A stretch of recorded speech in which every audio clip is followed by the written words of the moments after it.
Hey, welcome into another episode of Tiger Territory, part of the Battle Territory Network, a Detroit Tigers podcast. I'm Kieran Steckley. With me, as always, is a man who's a better bet than the stock market. He is Cody Stavenhagen. How you doing? Hey, doing all right, Kieran. We are coming off a 5-1 Tigers homestand, headed toward the road. The Tigers have the Twins in Minnesota, the Brewers in Milwaukee. I think vibes are still pretty good, despite losing a winnable game, probably in the series finale against the Yankees. A couple mistakes came back to haunt, but you go 5-1, you win a series against the Yankees. You're hitting the ball well. We've talked about you're doing this in spite of injuries. I think vibes are pretty good right now for the Tigers. Well, one of the kind of quintessential vibe indicators for any baseball team is going to be who you got going to the mound, every day. And I would say that for if it was a 5-game series, your top three, you're feeling pretty nice because we talked about Casey Mize, hmm we talked about Tarek Skubal. Jack Flaherty also had himself a day, Cody. I know it was an overall losing effort, but he had 9 strikeouts. Like he had Yankee hitters, looking kind of foolish there for a bit. Like he was, the off speed was working, the fastball was working. You got Dan and Bobby on the radio, like kind of trying to determine whether it plays up or if it plays off the stuff, like these deep like pitching philosophical debates. I loved it. Uh, if that's your three, and obviously in a playoff series, like that's not going to be the order, but if that's your three, you're feeling pretty good. And like I keep kind of coming back to this as well. The injuries, the Tigers are 7-5. Want to say the record out there, beginning here. These are the kinds of things that bode well. I have repeated myself a lot early this season, but I'm only reacting to what's on the field. These are the kinds of things that bode well. And the starting pitching was something that we had called out for not being elite last week. And they got elite starting pitching while by the way, playing the defending world champs, a playoff contender, the White Sox, and then the defending American League champ. So it's not like they've just laid up into into the season in terms of opposing lineup. So that's probably something that's going to be the theme of this week. We'll see what the weekend brings. But this week, Cody, top notch starting pitching against high level competition. Playoff odds are 62.6% for whatever that's worth.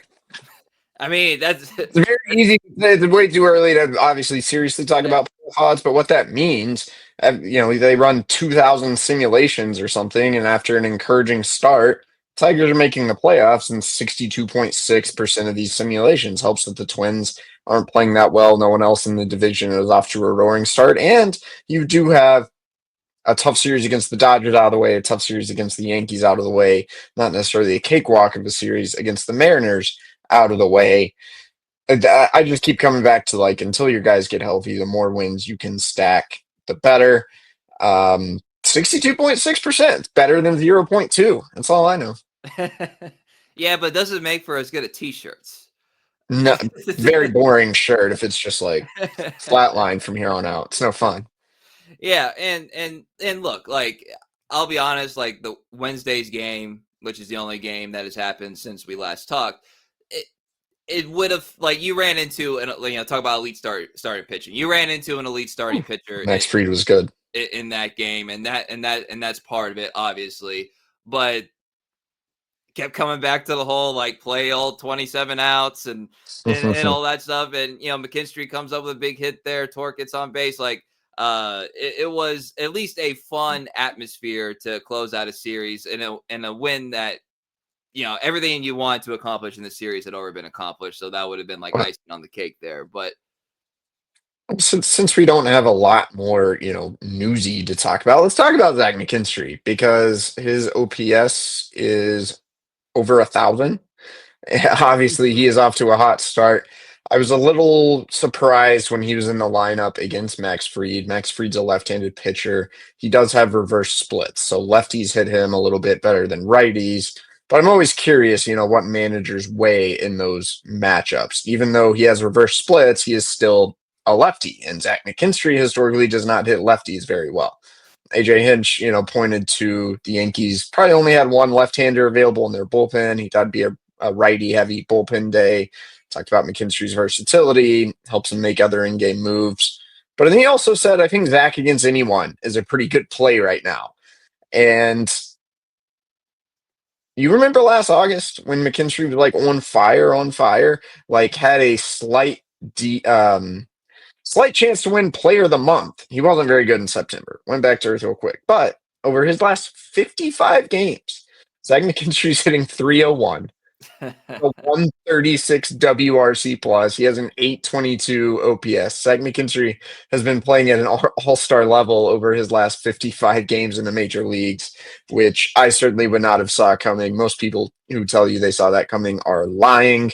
But credit where credit is due. Zach is not only showing why he's effective, why he's a good part of this roster, he's showing kind of some serious upside, and he's been one of the Tigers' better performers dating back for a minute now. So, as best we can, we talk a lot on this podcast. Can't remember every single opinion that we have, but I do remember distinctly saying in the offseason, I feel like at a certain point you can kind of like evolve past like having to pay for the Zach McKinstrys of the world, which, they had come to an agreement. We talked about the big brain thing about like if you have to DFA him, blah, blah, blah, blah. All that's relatively irrelevant right now, so we don't have to go back and rehash everything. But like I thought, like, look, Zach McKinstry's nice, but we've been down this road. We talk about the roller coaster. If you just go back to his Right. entire Tigers career, there was a time where A it's bit of like, roller coaster. is there like it was like Colt Keith who? Maybe Colt Keith needs to go to first base sooner because Zach McKinstry's at second base, Like there were times where that's like kind of the thought process that you're allowing your brain to go through. And look, everything, water finds its level, as they say. And this will certainly find a level, but 55 games is nothing. Like, or is not nothing, excuse me. Not nothing. It is not nothing. Third of a season there. Yeah, and this situation where the Tigers currently stand with all these injuries, he's become invaluable in so many ways. Like I can imagine AJ Hinch's stress level being pretty heightened if Zach McKinstry is on this roster, given all these injuries that they've had to experience. His right field obviously can play pretty much anywhere in the infield. Apparently would be the emergency catcher, or at least on the short list of emergency catchers. He's your blowout pitcher. Like he's he literally does it all, or at least he can do it all. And he's a guy that has provided this lineup, this team with like a physical spark. And then you just kind of watch his play and then like the reactions from his teammates and his reactions to teammates doing well. And it's like an emotional spark too that you can actually feel. We always talk about Matt Vierling being like the elder statesman of this team, and for good reason, because he's approaching 30 and damn near plays every day. Zach McKinstry to this point has not necessarily been that, but Zach McKinstry's a 30-year-old. He is like the adult in the room too. All right, so I think this is a good opportunity right now. It's only April 10th. You're a handful of games in the season. But as of right now, he's been an invaluable piece. I certainly on the field, and then just like kind of the intangible stuff is something that I've noticed more and more with him as well. Yeah, you're not wrong. In a way, it almost feels like he's kind of taking that mantle from Vierling while Vierling is on the IL, of someone who's just a steady presence, who's playing multiple positions, who has a good demeanor, who's able to stand in front of the cameras and talk after what happens, good and bad. Those are some more intangible things that you certainly. I've obviously not always been the biggest fan of Zach McKinstry as a player, but I have been a fan of him as a person. And so, a big part of me is happy to see him having this success right now. We'll see if it continues. I'm always a little worried when a guy like this starts getting thrown in the lineup every single day. Like, could he get overexposed? I think we saw that maybe a little bit after his hot streak last year. But yeah, I think I said this last episode. Like, you want to know why the Tigers are off to a good start? Pitching helps, but this is the second-ranked offense in baseball, Kieran, and they're second-ranked because of McKinstry and because of Dylan Dingler and Javi Baez contributing. It's not as much about Riley Green and Kerry Carpenter, though they have not hurt, but it's about these guys, you would not really have guessed. We're 12 games into the season, so does any of this matter? Who knows? But it's certainly better than if all three of those guys were just doing terrible right now. It's made a difference. Yeah, it's hard for me to imagine Zach McKinstry or Matt Vierland, but Zach McKinstry like being in a bad mood. You know what I mean? It just seems like Yeah. that kind of guy. And we'll talk more about like just how good is this team right now after a word from our sponsors. Take me out to my TV on FanDuel Sports Network. Yeah, yeah, yeah. Watch me some dingers and RBIs. I'm just glad they have my local team live for its root. We'll root for the Tigers on FanDuel Sports Network. Tigers games, announcers, and more Tigers games. Did I mention they have the Tigers? Stream now.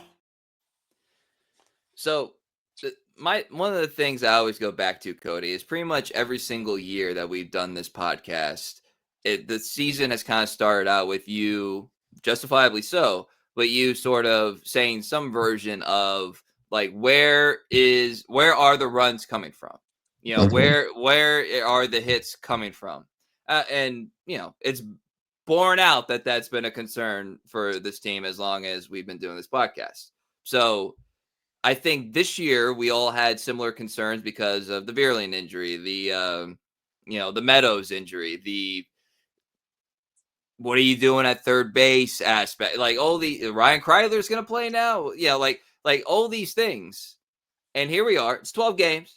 We all understand that, but I'm just gonna rattle off some very basic offensive numbers with the ranks in the American League. All right, so batting average. Second to the Yankees. Home runs, fourth. Yankees are number one. RBI, fourth. Yankees are number one. By the way, that makes the starting pitching performance look a lot better, given the Yankees are at the top of these lists. Runs, fourth. Yankees are number one.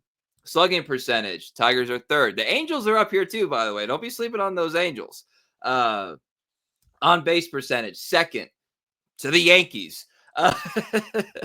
OPS, second to the Yankees. Like if we did have like one of the aspects of like an inherent bias is that like when things are going against it, you like or take longer to believe it. Sometimes that's a good thing, sometimes it's a bad thing. But the Tigers had a hitting reputation of the Yankee squad. We'd be talking about them legitimately being one of the best offenses in baseball. I think we're all kind of we're not really going there, but the numbers are the numbers. They are a playoff caliber offense 12 games into the season up against the best that the American League has to offer. Yeah, I don't know what to make of any of this. I doubt this is going to be the second best offense in baseball. But for the Tigers to make the playoffs, assuming they're able to sustain a top 10, top five pitching staff, you probably need to be league average or above.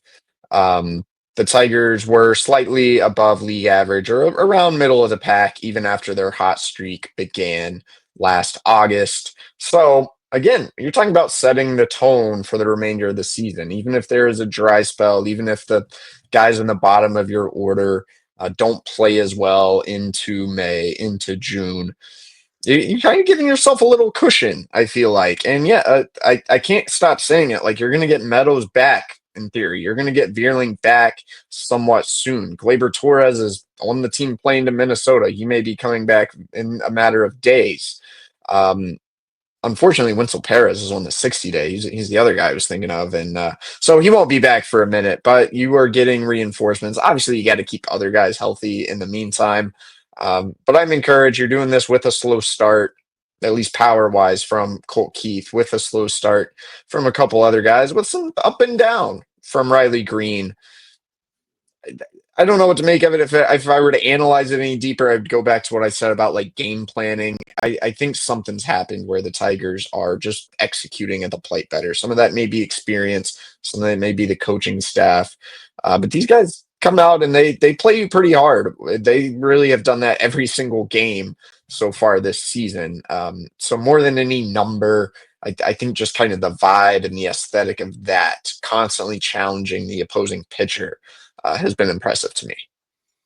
Yeah, and that's another reason that I wanted to bring it up is that the whole notion of the hitting coach being the hitting coach and pitching coach, being the easiest things to like second guess. What are they even doing back there?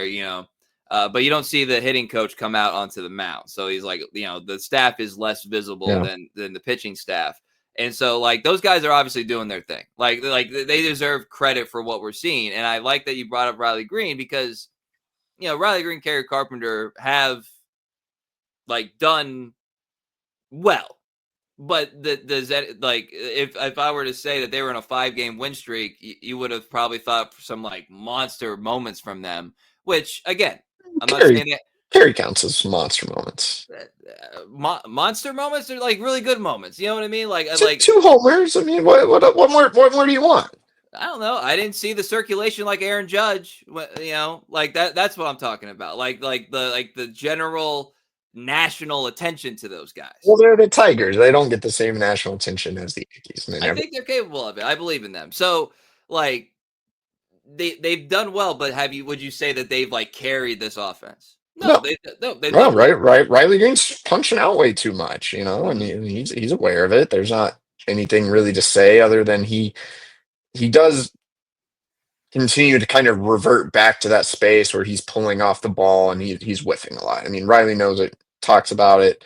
One of those things, like for him to achieve the MVP type level we've talked about, or like MVP top 5 finisher, you want to smooth that out a little bit. The peaks and valleys of Riley Green probably need to be smoothed out a little bit. I think a lot of times that comes with experience for guys. So I was kind of hoping maybe we wouldn't see as much of that from Riley. This is by no means like concern, but just seeing him even go through a mini rough patch that's containing a lot of strikeouts, like slightly discouraging. I mean, on a scale of like 2 to 10, it's like a 2, but obviously something that has to be noted a little bit.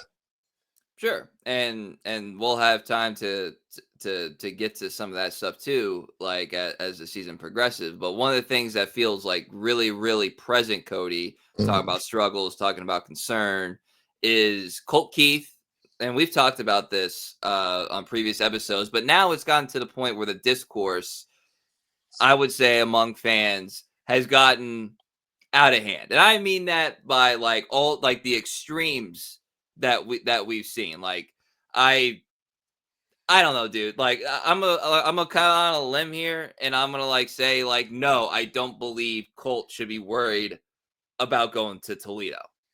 Now, maybe I look like an a-hole with egg on my face in like a week, but as of right now, I just feel like there's too much there. He's too important.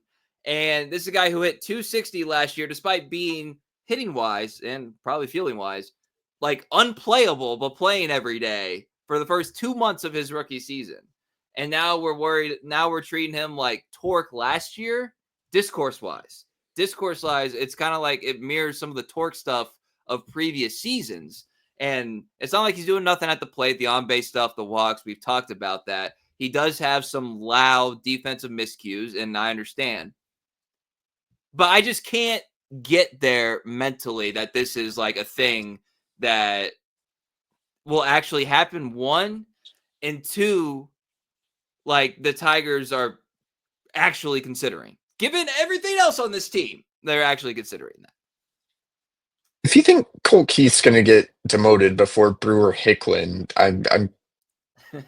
I'm curious where I get some of whatever you're on. Like, it just makes no sense. The Tigers have way too much invested in Colt Keith. They are paying Colt Keith.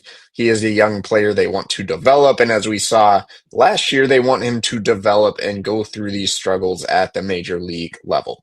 The defense is probably more concerning than anything. Let's not forget he's playing second base when he spent all offseason learning to play first base. That's a weird quirk. I was never big on his ability at second base, even though he did improve last season. I think getting that feel back has been tough. It has been ugly. It is worth asking what will happen when Gleyber Torres comes back. You going to play Colt Keith in the field more often, or are you going to play Spencer Torkelson in the field more often? Even though Spencer Torkelson has looked better, I checked, he's at -1 defensive runs saved right now. So I don't know that either of those is going to be a great option, even though Torque has seemed more steady. I just don't think Colt Keith's going down to the major leagues. I think AJ Hinch was kind of trying to calm that notion in his post game when he was like, "I still believe in Colt. This doesn't affect his place in our lineup or the batting order or his spot in our team." Yeah, it is kind of an interesting comparison given what Colt said after that game. Basically said his confidence was at an all-time low, I believe. I actually wasn't there. I didn't wait him out. He was in the shower for quite a long time. So I went upstairs and wrote my story on Dylan Zingler. That's neither here nor there. Obviously, this is tough, man. He's made some high-profile errors. He's not in a groove at the plate. He has, yeah, the walks, whatever. It's not like I'm not trying to sugarcoat Colt Keith's performance. I'm just saying if you're can we stop calling for any player of somewhat proven nature to be demoted before May? I think that's my ultimate take. Mm. If we get to May 1 and it's still this bad, you got to entertain it. But through 12 games, why are we trying to send Colt Keith down to the minor leagues? I just don't think that makes sense.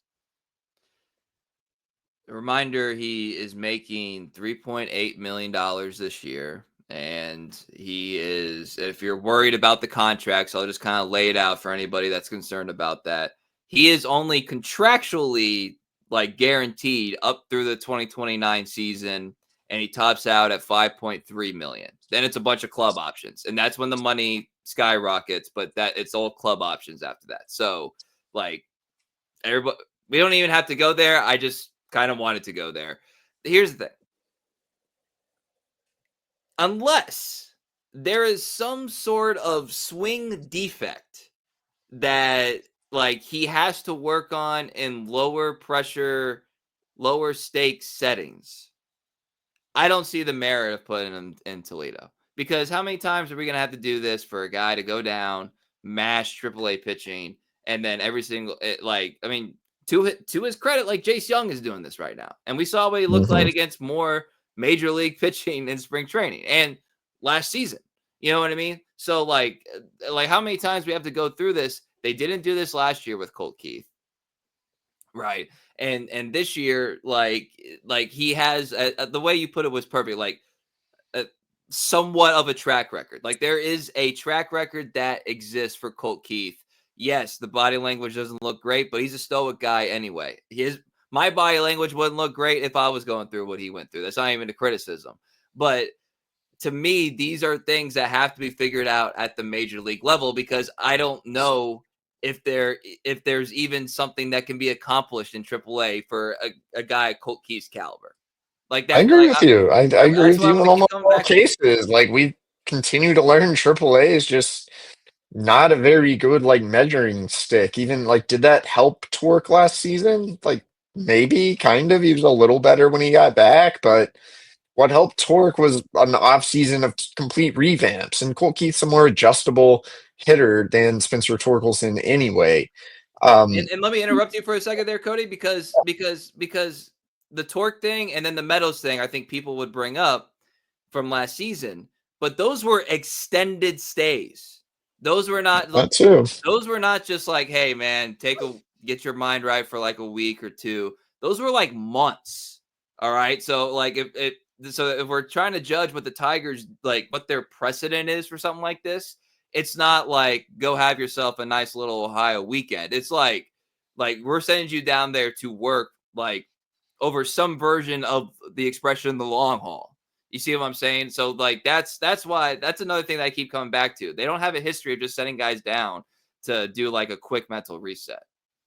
I know we're probably even the way we're talking about this is like influenced by a vocal minority on social media, but it's still like, why does everything always have to be at one end of the spectrum or the other? Like when Colt Keith signed his contract extension, it was like, this guy is the next big star and he's Jeff Kent. I was like, I like this guy, but I wasn't really able to get there.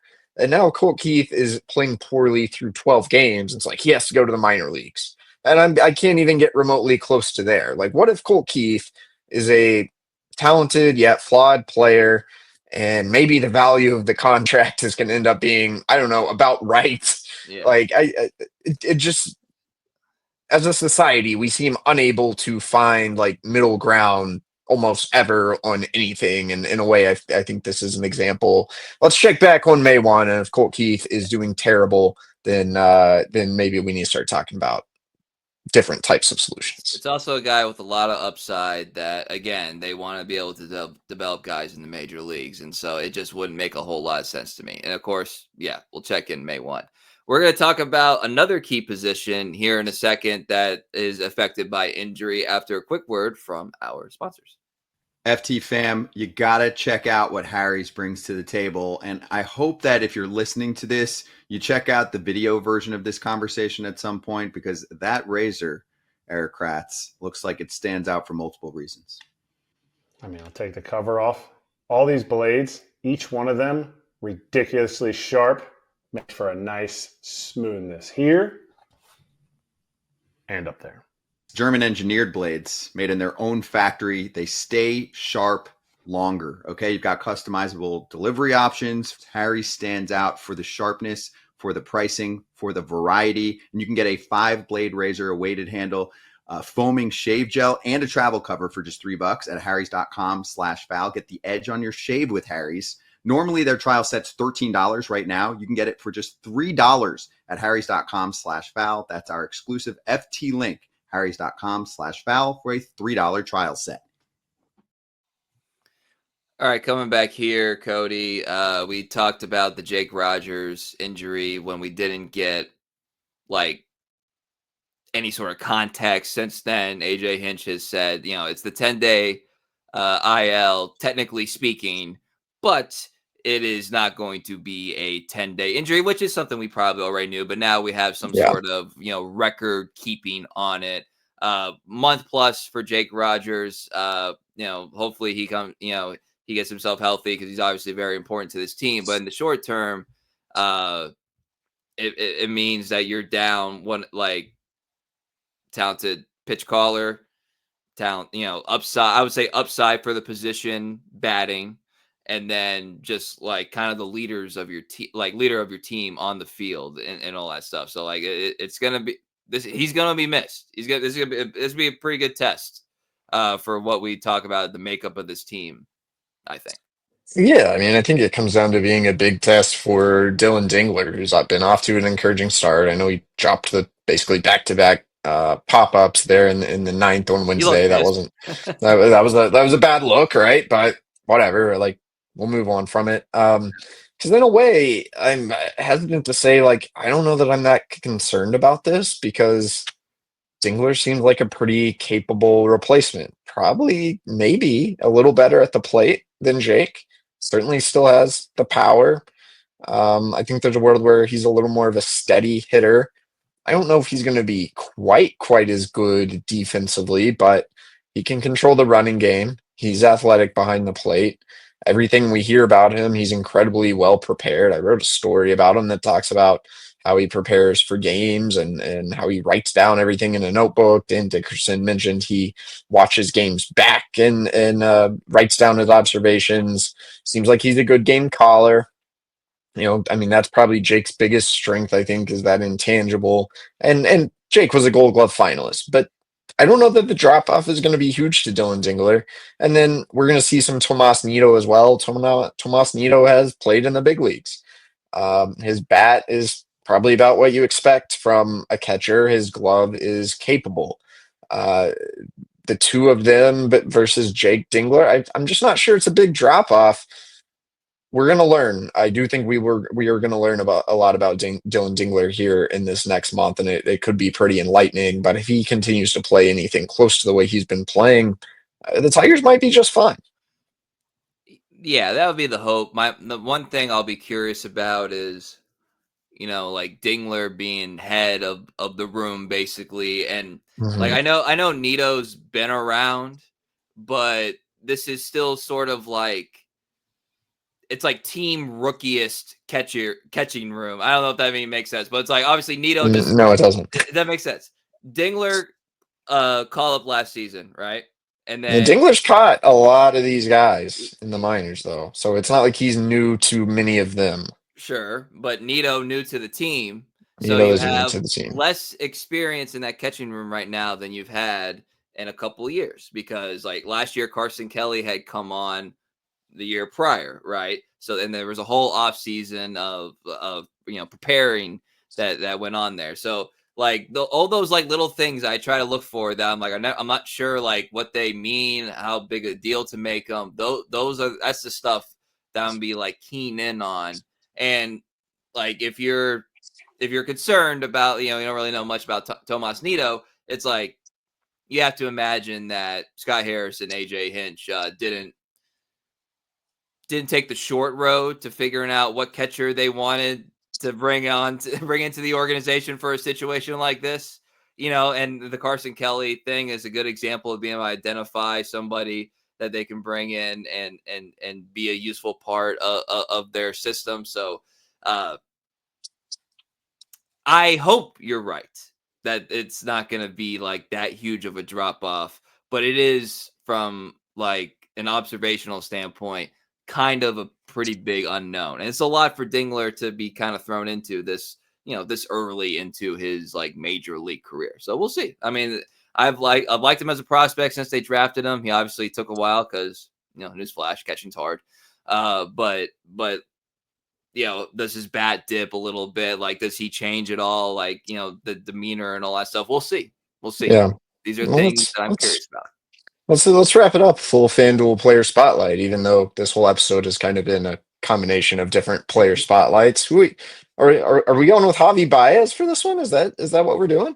I think we need to go with Javi Baez Sure. because look, the Javi Baez, by the way, is a positive WAR player right now. 0.2. 0.2 for those keeping track at home. He's batting 321. He's been involved in some fine defensive plays. The glove flip, probably the one that sticks out the most. And he seems to be, again, like the little thing stuff. He seems to be like enjoying the game, and the guys still seem to be responding to him. The team put out one of those silly social media videos, who would be the best dodgeball player. Javi's name was mentioned a couple times because of his arm. And My pick would be Javi. Mostly because they, he can do things with both hands. He's athletic. He'd be my pick. And like he has been a positive contributor to a team that, as of right now, looks like one of the better like options in the American League. That has a 62.5% chance of making the playoffs as of now.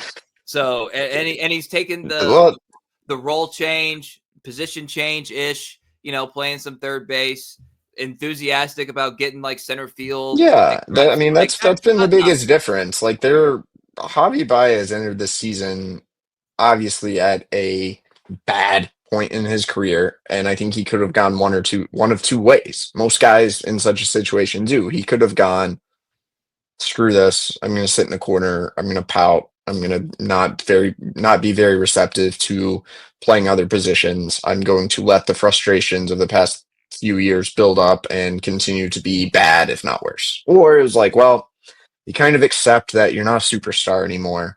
You accept you're not going to play quite every day, but you look for some ways to be productive. You embrace the challenge of doing something different, playing third base again, playing center field for the first time in the big leagues.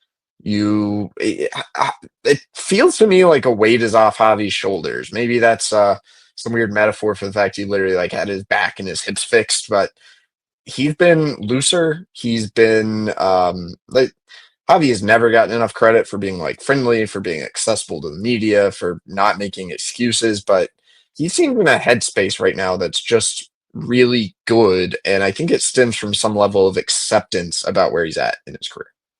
Yeah, and he's still fun to watch. The moments are still there that exist for Javier Baez, and you can watch him and all the rest of the Tigers. If you go to FanDuelSportsNetwork.com/packages, use code baseball30 for a 30-day extended free trial. That is FanDuelSportsNetwork.com/packages, code baseball30. All right. We'll see what happens this weekend, Cody. Some bad news for the Twins. Lopez going on the IL. I haven't read too much about it. Just saw the headline, but that's obviously not good for them. And I'm sure they're looking at this series as a little bit of a benchmark because they've gotten off to a so-so start. A little bit of like, all right, can we can we kind of get right against a team that made the playoffs in our division and we didn't. So I'm very curious. It should be decent weather over there in the Twin Cities. So be very, very curious to see how this goes, whether Colt Keith gets it right, Javi Baez, player spotlight, what he does. Zach McKinstry continues to be a Hall of Famer. It's gonna be a lot to watch. I want to thank everybody for following along, listening. At Cody Stavenhagen, I'm at Kieran_Steckley. Pod page is at Tiger Territory _. You can like and subscribe. Instagram, YouTube, Apple, Spotify, 5-star review if you feel so inclined. Helps us out a lot, and we appreciate you. So for Cody Stavenhagen, I'm Kieran Steckley. Everybody have a great day.